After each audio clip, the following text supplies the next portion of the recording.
In the lush rainforests of Australia, birds roost in the low branches and amble across the forest floor, enjoying the shade and tropical fruits.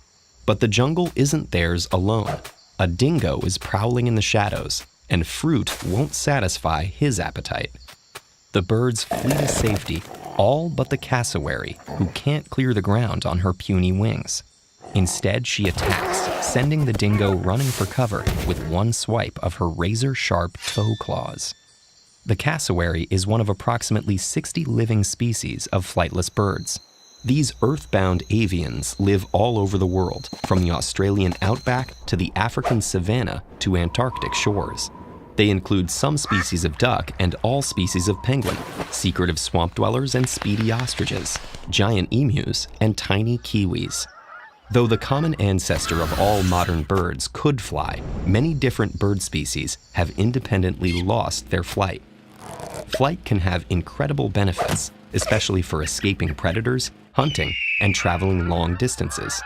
But it also has high costs. It consumes huge amounts of energy and limits body size and weight.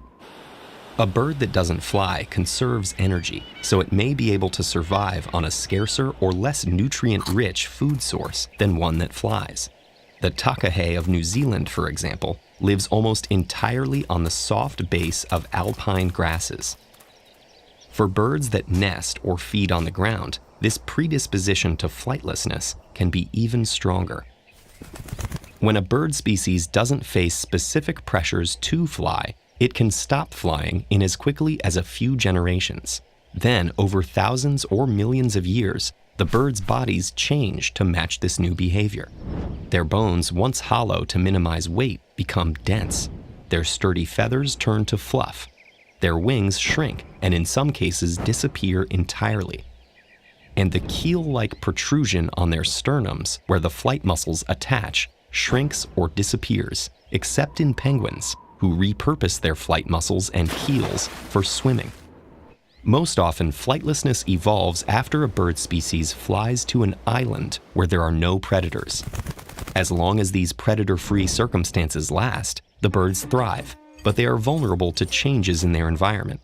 For instance, human settlers bring dogs, cats, and stowaway rodents to islands.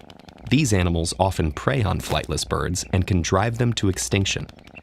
In New Zealand, stoats introduced by European settlers have threatened many native species of flightless bird. Some have gone extinct while others are endangered.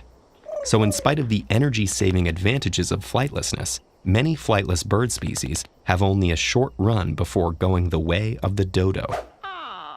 But a few flightless birds have survived on mainlands alongside predators aplenty. Unlike most small flightless species that come and go quickly, these giants have been flightless for tens of millions of years. Their ancestors appeared around the same time as the first small mammals, and they were probably able to survive because they were evolving and growing at the same time as their mammalian predators. Most of these birds, like emus and ostriches, ballooned in size, weighing hundreds of pounds more than wings can lift. Their legs grew thick, their feet sturdy, and newly developed thigh muscles turned them into formidable runners. Though they no longer use them to fly, many of these birds repurpose their wings for other means.